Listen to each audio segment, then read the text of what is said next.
Tunnel में 17 दिनों से लगातार जो रेस्क्यू ऑपरेशन जारी है उसमें हॉरिजॉन्टल और वर्टिकल दोनों तरीके से ड्रिलिंग का काम चल रहा है और टनल में चल रही हॉरिजॉन्टल ड्रिलिंग में अब सिर्फ दूरी 5 मीटर की रह गई है, यानी महज 5 मीटर का मलबा बचा है जिसे खोदा जाना है, जिसे निकाला जाना है और रैट माइनर्स लगातार पाइप के अंदर घुसकर मलबे में ड्रिलिंग कर रहे हैं। आप अंदाजा लगा सकते हैं कि महज 2 फीट के इस पाइप के अंदर रैट माइनर्स मौजूद हैं और करीब 52 मीटर की दूरी के ऊपर अंदर वो इस पाइप के अंदर रैट माइनिंग कर रहे हैं, ड्रिलिंग कर रहे हैं और उम्मीद की जा रही है कि आज मजदूरों तक पहुंचने में कामयाबी मिल जाएगी। इस बीच प्रधानमंत्री मोदी ने टनल में फंसे मजदूरों के लिए दुआ करने की अपील की है और देश में हर कोई व्यक्ति यह प्रार्थना कर रहा है कि कम से कम इंजीनियर्स की कोशिश को आज कामयाबी मिल जाए और 17 दिनों का इंतजार पूरा हो, वो 41 जिंदगियां जो इस मलबे के पीछे सुरंग में फंसी हुई हैं वो बाहर आ सकें।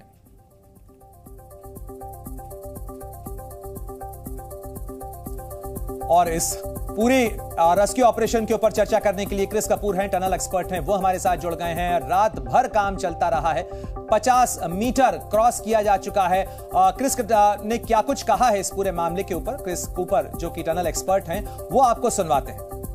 So they've gone very well last night. They've just crossed 50 meters.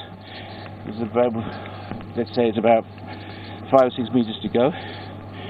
They're just putting another pipe in, so we're expecting some good results later today. तो टनल एक्सपर्ट क्रिस कूपर ने क्या कुछ कहा वो हमने आपको सुनवाया। नवीन भटनागर पूर्व डीआईजी हैं, एनडीआरएफ के, साथ ही पीके मिश्रा हैं, रिटायर्ड अधिकारी हैं एनडीआरएफ के, वो हमारे साथ जुड़ गए हैं। साथ ही अंजलि सिंह ग्राउंड जीरो से हर अपडेट के साथ हमारे साथ मौजूद हैं। सबसे पहले मैं अंजलि आपका रुख करना चाहूंगा, जरा जल्दी से अपडेट दीजिएगा। 5 मीटर की जो ड्रिलिंग हो रही है, किस रफ्तार के साथ में जो रैट माइनर्स हैं ये ड्रिलिंग कर रहे हैं और किस स्थिति के अंदर, किस कंडीशंस के अंदर ये ड्रिलिंग की जा रही है?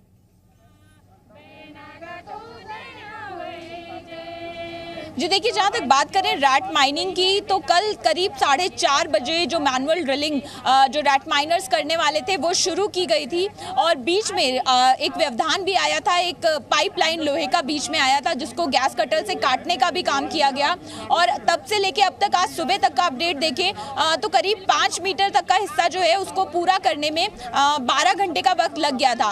हालांकि अब ये माना जा रहा है कि अगला जो चरण होगा, जो अगले 5 मीटर का हम इंतजार कर रहे हैं, उसमें हो सकता है कि सॉफ्ट मलबा हो, जिसका इशारा मुख्यमंत्री पुष्कर धामी ने भी किया था, जिस ओर इशारा। अब ऐसा माना जा रहा है कि अगर अब कोई व्यवधान नहीं आता, यानी लोहे का कोई सरिया, कोई गार्डर, इस तरह की चीज नहीं आती, क्योंकि अब सीमेंटेड मलबा ज्यादा मिल रहा है, तो फिर ये अगला 5 मीटर पूरा करना आसान होगा। जी बिल्कुल अंजलि, आप बने रहिए हमारे साथ में। नवीन भटनागर जी भी हमारे साथ जुड़े हुए हैं, साथ ही पीके मिश्रा जी भी हमारे साथ हैं। भटनागर जी, मैं सबसे पहले आपका रुख करना चाहूंगा। ये ऑपरेशन अपने आप में एक चुनौती की तरह साबित हुआ है, हर बार ट्विस्ट एंड टर्न सामने आते रहे, हर बार लगा कि ये दूरी अब कुछ ही मीटर की बची हुई है, इसे जल्द पूरा कर लिया जाएगा, पार कर लिया जाएगा, लेकिन कोई अड़चन आ जाती है। आज की स्थिति का अगर आप आकलन करें तो क्या यह माना जाए कि ये 5 मीटर की दूरी आज पूरी कर ली जाएगी? अगर कोई बाधा नहीं आती है तो कुछ घंटों बाद खुशखबरी आ सकती है? देखिए, मेरा जहां तक आंकलन है उसके मुताबिक अब कोई प्रॉब्लम नहीं आएगी, क्योंकि हम दोनों तरफ से ड्रिलिंग कर रहे हैं, ऊपर से यानी कि वर्टिकल भी कर रहे हैं, हॉरिजॉन्टल भी, और दोनों ड्रिलिंग हमारी करीब करीब पास आती जा रही हैं। और मैं समझता हूं अगर इसी तरीके से रफ्तार बढ़ती रही तो बहुत जल्दी हम लोग अपने टारगेटेड एरिया पे पहुंच जाएंगे। और जैसा कि आपके रैट माइनर्स जो आपका हॉरिजॉन्टल जो वर्टिकल कर रहे हैं तो वो उसमें भी काफ़ी हमें सफलता मिल रही है, और जो अभी जो ओएनजीसी वाले इसको वर्टिकल कर रहे हैं तो उसके अंदर भी हम लोग करीब करीब पहुंचने वाले हैं। अच्छा, सबसे अच्छी बात है, वर्टिकल में हमें डर था कि इसमें कहीं कोई वाटर सोर्स ना आ जाए या कोई और ऐसी प्रॉब्लम ना आ जाए, लेकिन ऊपर वाले की कृपा है अब कुछ भी दिक्कत नहीं है और बड़ी जल्दी हम लोग पहुंच रहे हैं।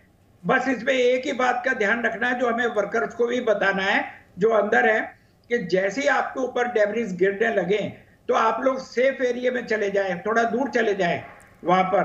बिल्कुल, लगातार यही संवाद जो है वो मजदूरों के साथ इस समय एक बड़ी सहायता साबित हो रहा है। अब बने रहिए भटनागर जी हमारे साथ में, साथ ही पीके मिश्रा जी भी हमारे साथ जुड़े हुए हैं। पीके मिश्रा जी, अगर मैं बात करूं इस समय रैट माइनर्स जिस कवायद के साथ, जिस तरीके के साथ इस समय माइनिंग चल रही है या कहा जाए ड्रिलिंग चल रही है, जरा आप उसे टेक्निकल तरीके से एक्सप्लेन करें। वो महज 2 फीट का पाइप जिसके अंदर जाकर जो मजदूर हैं या रैट माइनर्स हैं वो इस समय वहां पर माइनिंग कर रहे हैं छेनी हथौड़ी के साथ, किस तरीके की कंडीशन, किस तरीके का ये पूरा ऑपरेशन इस समय जो चल रहा है? बिल्कुल प्रणय, मैं क्लियरली बता रहा हूं, I give full credit So these rat miners, exactly like my NDRF jawans, किसी में कोई कमी नहीं है। मैं क्लियरली बताना चाहता हूं कि ये जो सक्सेस अगर आएगा, ये सक्सेस जो है अगर मशीन का नहीं, शायद जो वर्टिकल ड्रिलिंग भी हो रहा है, ये शायद थोड़ा टाइम और ले सकता है। जिस तरीके से रैट माइनर्स अपना काम कर रहे हैं, मैं क्लियरली बता रहा हूं, कल रात को जब लोहे का सरिया आया तब उसको जैसे उन्होंने काटे, उसको रात को 2 फीट पाइप के अंदर पूरे एंड तक जाकर के उन्होंने गैस कटर से काटे। इससे पता लग जाता है इनका जो है मनोबल कितना है जी, किसी से कमी नहीं है। बिल्कुल आप बने रहिए हमारे साथ में, क्योंकि वो जो आप बता रहे हैं, जो आप एक्सप्लेन कर रहे हैं, उसकी तस्वीरें भी हम दर्शकों को दिखा दें, क्योंकि उत्तरकाशी के टनल से आई तस्वीरें जो हम बता रहे हैं आपको, उसमें टनल के अंदर से रेस्क्यू टीम के कर्मचारी मिट्टी निकालते हुए नजर आ रहे हैं और उम्मीद की जा रही है कि टनल की सभी बाधाएं आज दूर हो जाएंगी। आज मंगलवार को मंगल की खबर आ सकती है, यानी जल्द ही एक अच्छी खबर की उम्मीद की जा रही है। प्रधानमंत्री मोदी ने भी ये आग्रह किया है कि सभी लोग प्रार्थना करें कि आज कम से कम वो 41 जिंदगियां जिनको बचाने के लिए रेस्क्यू ऑपरेशन चलाया जा रहा है वो पूरा हो सके, एक खुशखबरी आ सके। और ये जो तस्वीरें हम आपको दिखा रहे हैं, कितनी तेजी से मैनुअल ड्रिलिंग की जा रही है। देखिए आप इन तस्वीरों को देखिए कि किस तरीके से वो पाइप है, उस पाइप के अंदर यानी 52 मीटर की दूरी के ऊपर पहुंचकर सीधे उस मलबे के मुहाने पर पहुंचकर ये रैट माइनर्स छेनी और हथौड़ी की मदद से लगातार उस मलबे को तोड़ने की कोशिश कर रहे हैं। कितनी मुश्किल की स्थिति हो सकती है ये आप अंदाजा लगा सकते हैं। एक पाइप के अंदर जहां पूरी तरीके से बैठने की सुविधा भी नहीं है, वहां मुश्किल हालात के अंदर लगातार उस मलबे की दीवार को हटाने की कोशिश चल रही है। देखिए किस तरीके से मलबे को हटाया जा रहा है, उसके बाद ये जो मिट्टी कंक्रीट निकल रही है उसको बाहर पाइप के निकाला जा रहा है और लगातार पाइप के बाहर खड़े हुए मजदूर जो हैं उसे तेजी से बाहर निकाल रहे हैं ताकि इस मलबे को दूर किया जा सके, ये पाइप में बाधा ना बने। और देखिए आपको हम ग्राफिक्स के जरिए भी समझाते हैं कि टनल के अंदर किस तरीके से खुदाई का काम चल रहा है, किस तरीके से रैट माइनर्स अंदर काम कर रहे हैं। मलबा बाहर निकालने के लिए मजदूरों की जो कवायद चल रही है, देखिए उसकी तस्वीर है। पाइप के अंदर यानी पाइप के दूसरे छोर के ऊपर वो रैट माइनर्स हैं जो मलबे की दीवार को हटाने की कोशिश कर रहे हैं। वहीं इसी तरीके की जो ट्रॉलीज हैं वो अंदर भेजी जाती हैं, इसके अंदर वो मलबा इकट्ठा किया जाता है और उसके बाद 52 मीटर तक इसे खींचकर बाहर निकाला जाता है। कुछ इस तरीके से इस मलबे को बाहर निकाला जाता है, फिर से ट्रॉली को अंदर भेजा जाता है। तब तक रैट माइनर्स ने जो खुदाई कर रखी है अंदर, वो मलबा अंदर से निकालकर इन ट्रॉलीज के अंदर भरा जाता है, फिर जल्दी से इसे बाहर निकाला जाता है। लेकिन आप ये देखिए केवल इतना से मुहाने का ये पाइप है, करीब 800 mm का ये पाइप है, यानी करीब 2-2.5 फीट के इसकी पूरी चौड़ाई इसकी परिधि है। और इसके अंदर घुसकर इसके दूसरे छोर के ऊपर वो रैट माइनर्स मौजूद हैं जो लगातार खुदाई कर रहे हैं, यानी करीब 52 मीटर की दूरी पर इस पाइप में जहां ऑक्सीजन की भी कमी है वहां पर पहुंचकर लगातार वो खुदाई कर रहे हैं और बारी बारी से रैट माइनर्स अंदर जाते हैं। उसके बाद वो खुदाई का काम पूरा किया जाता है, उसके बाद इस तरीके से मलबा निकाला जा रहा है। आप अंदाजा लगा सकते हैं कि उन 41 जिंदगियों को बचाने के लिए किस तरीके की कवायद की जा रही है, किस तरीके की कोशिश की जा रही है।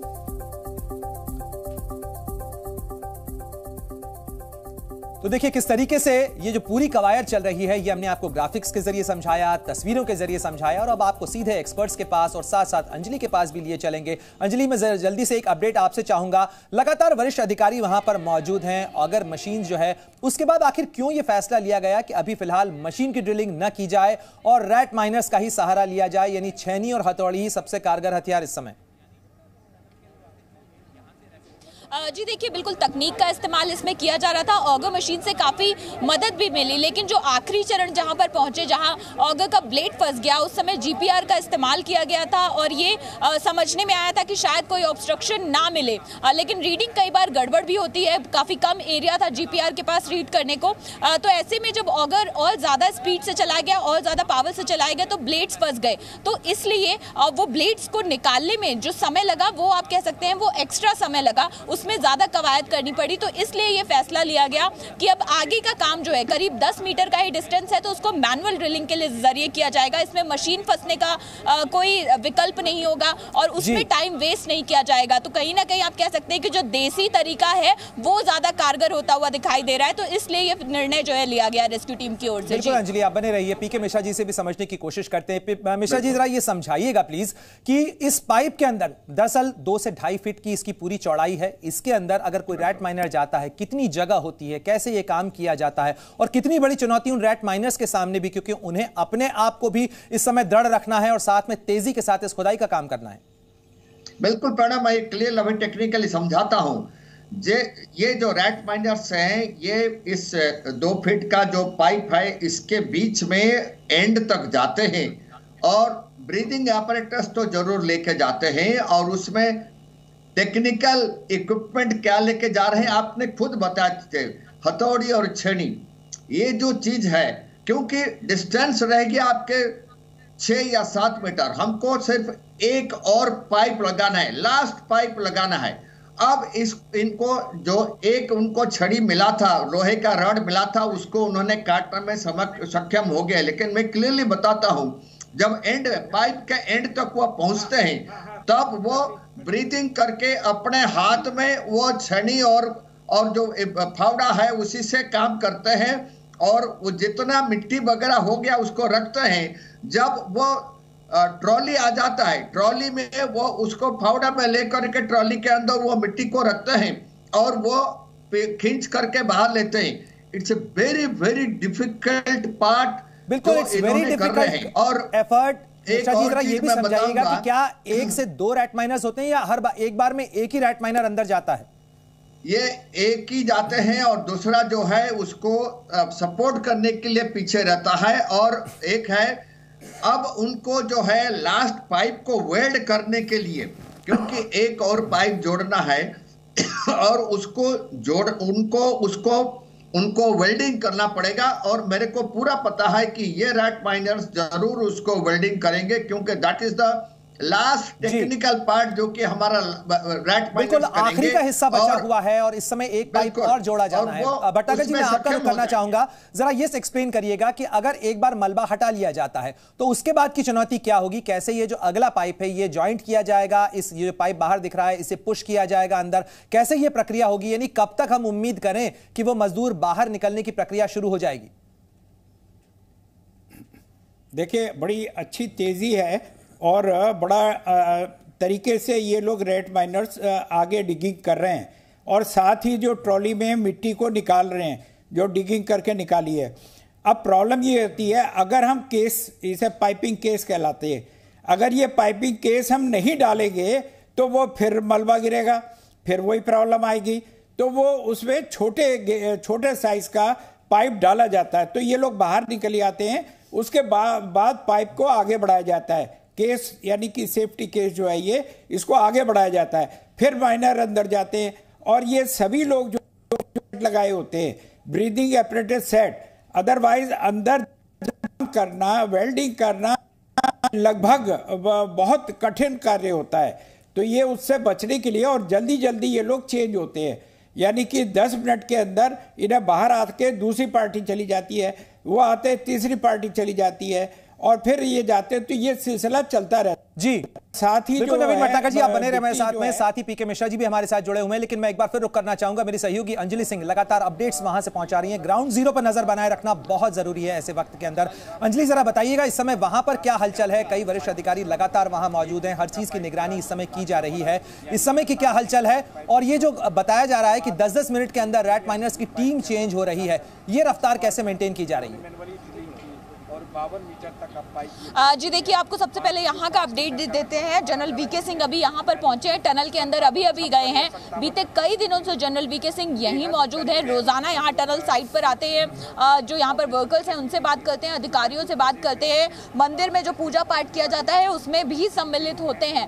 तो लगातार मॉनिटरिंग जो है वो यहाँ पर चल रही है। और जो रैट माइनर्स की टीम की हम बात कर रहे हैं, चूंकि अंदर, जैसा कि अभी हमारे एक्सपर्ट्स भी बता रहे थे कि अंदर काम करना बहुत मुश्किल होता है। तो ऐसे में एक एक करके आने जाने वाली प्रक्रिया जो है, एक आगे जाके खुदाई करता है, दूसरा उसको पीछे से सपोर्ट करता है और उसके बाद वो टीम बदली जाती है। बीच में जो वेल्डिंग का प्रोसेस होता है वो भी काफी कठिन प्रोसेस है क्योंकि हीट बहुत जनरेट होती है, लेकिन ये लोग लगातार लगे हुए हैं। निश्चित रूप से अंजलि ये बेहद कठिन प्रोसेस है, लेकिन कोशिश करने वालों की हार नहीं होती है। इसी भावना के साथ लगातार तमाम कवायदें सिलक्यारा की इस सुरंग में लगातार चल रही हैं। नवीन भटनागर जी, पीके मिश्रा जी, तमाम एक्सपर्ट्स हमारे साथ जुड़े हुए हैं।